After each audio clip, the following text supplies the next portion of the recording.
Assalamualaikum. Mayam pumnamapu Pillar of Islam gi maikaidagi salam galoinana koknona haijari video asibu nungaibiba tarabadi mayamna share subscribe like tawbiyo amasung share tawduna musalman pumnamakki mafamda yohanbiyo. Ngasigi wari asi Suleh Hudaybiyada Abu Jaldal amasung Abu Basir gi wari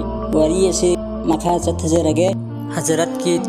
taruk suba sahida Huzur sallallahu alaihi wasallam na Makkah Sharifta umrah gi damakta lengkhirami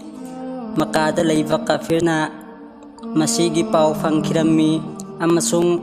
masi makhoi gi ikai ningai ni haina khannai maram asidagi makhoina apan bapibadagi Allah gi Rasul Hudaybiyada panthaduna leiba take Allah gi Rasul na loinariba amasung ibungo mahakkidamak thawai kathokpada pamudraba sahabi sing adu kafir singi thaudau adu ubada lal taunanaba sem saduna leike adubu Huzur sallallahu alaihi wasallam na Makkahda leiba mi singi khanbada lal tauba pamkhide amasung yasinnanaba hotnaki landa thauna faraba sahabi singi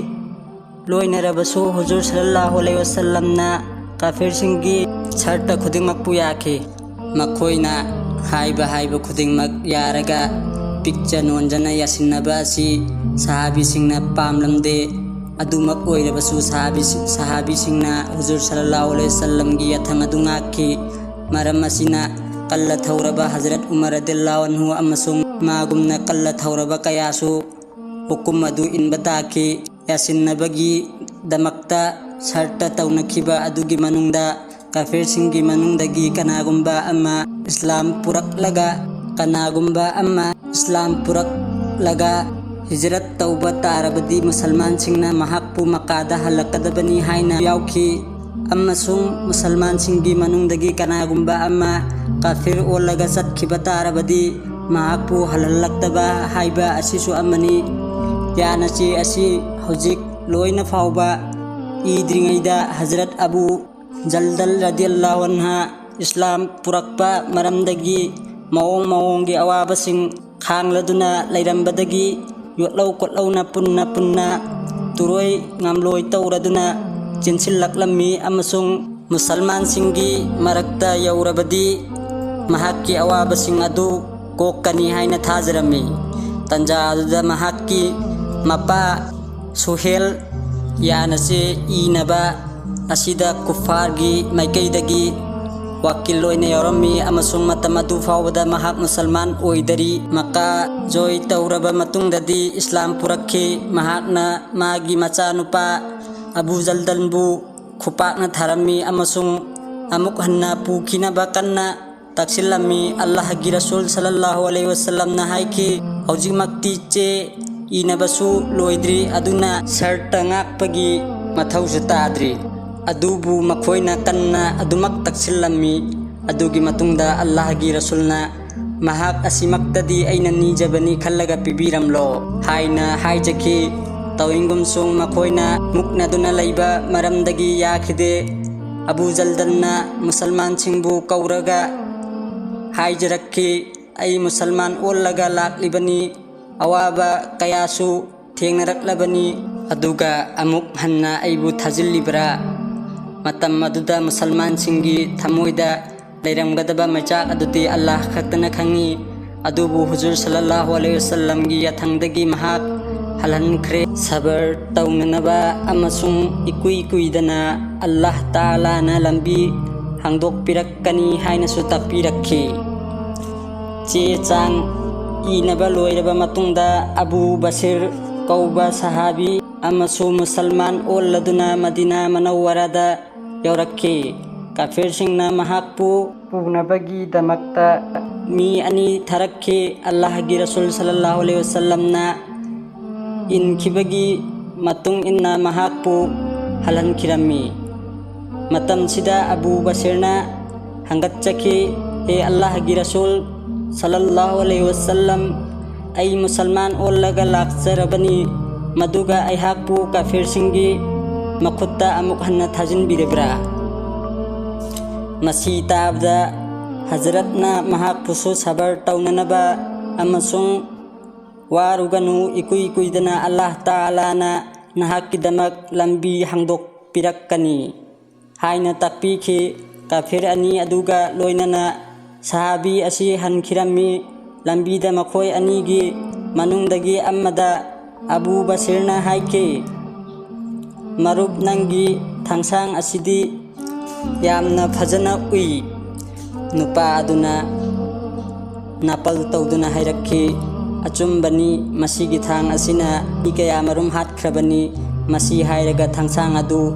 Abu Basirda pirakki thang adu hek phangbaga thangi changyeng thang mapu aduda tawki amasung hatki ani suba nupa aduna thodok asi uraga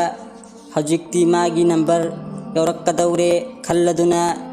Madina tana celakki amasung Huzur sallallahu alaihi wasallam gi manakta laklaga aigi marup adu si haure hojik aigi number tare haina hai rakhi masigi matungda Abu Basir su thunglare aduga mahakna haijai he Allah gi Rasul sallallahu alaihi wasallam adongi warep adu mapung phakhre maramdi aibu halanbikre aduga aingondadi makhoi gi warep amata laikhide mahakna aibu aigi din thadoknaba hotnarakhi maram asidagi aina mabu hatpani masi tabada Huzur sallallahu alaihi wasallam na haiki lal singnaba misakni kanagumbana magi mateng pibirabadi phagani Huzur sallallahu alaihi wasallam gi wahai asidagi mahakna khangba ngammi madudi hojik su kanagumba amma mabu lauba labadi amuk hanna chathan khigadawri maram asidagi Abu Basirna mafam adudagi chatlaga samudra mapanda khundaduna laiki makada laiba misingna wari asi tanaraklaba matungda Abu Jandal radhiyallahu anhu so lonna mafam aduda laki mataw asumna nauna Islam purakpa mi pumnamak so mafam aduda mahakka phangnaki pitkharni gi manungda makhoi sing adu apikpa jamaat ama phaki mi tadaba hailai haudaba acha athak chu phangdaba umang aduda makhoina laibada waramgadaba adudi Allah khaktana khangi tawbataba makhoibu ot naiduna mapum thithan lakhiba jalim sing adugi lambi di makhoina thingduna thamki lambi aduda samduna lakpa kafir singa lamba taunarami amasung laman khumlammi maduda upai leijarak-traduna Makagi kafir singna laklaga Huzur sallallahu alaihi wasallam da pikcha non jaduna haijaki siba kidraba kangbu asibu ibungo nangi nanakta kausinbiro aduga aikhoi gidamak chathok chasin yana balambi hangdokpiyo thodok asigi matung Huzur sallallahu alaihi wasallam gi ayabasi amma jamaat adugi manakta yauhanbirami ci aduna hek yaukhiba matamda Abu Basir radhiyallahu anhu ge siramdai tanja oirami amasung ibungo gi chithi adu makhut makta lairingaida Hazrat Abu Basir gi wafat oikhi Allah Ta'ala na mahakku yabibo isanu wariyasi loire kanaba masigi wariyasi gi kanaba si miyoybana masagi dinda sapchana chatlaba aduga din adubu achumba oiraba adu oirabadi khwaidagi henna chawba sakti kaya sijinnarabasu mahakpu manghanba ngamloi aduga asengba musalman bu oirabadi Allah na mateng pangbigani haina warepsu thambikhrabani ga aihakpusu tariba mayambusu Allah na makhoi matau tambang amba oisano batang asida loichanjarage mayamna like share subscribe tawbiyo aduga phajai phajate haibadu mayamna comment da habiram